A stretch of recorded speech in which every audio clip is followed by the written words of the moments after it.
Hey guys, this is Nick with PhoneArena, and I just had the chance to play with Samsung's latest phones, the Samsung Galaxy S9 and the S9 Plus.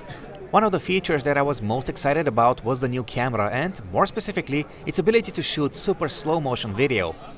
Typical smartphone slow motion video is captured at 240 frames per second.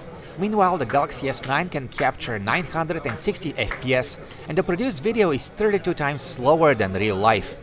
This gives you a totally different perspective on things, and the results can be mind-blowing.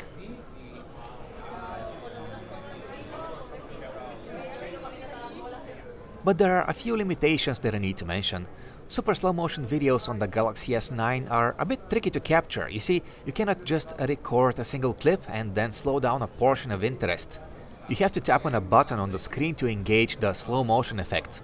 Thankfully, Samsung has an auto mode. When it is enabled, it will activate super slow motion when it detects motion in the frame. You get this square in the viewfinder and you can drag it over the area where motion is expected to occur. Once your slow motion video is captured, you can trim it to remove unwanted bits.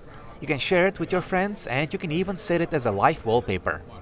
And that was my first look at the super slow motion feature on the Galaxy S9. Thanks for watching guys, subscribe to our channel and check out PhoneArena.com for more Galaxy S9 coverage.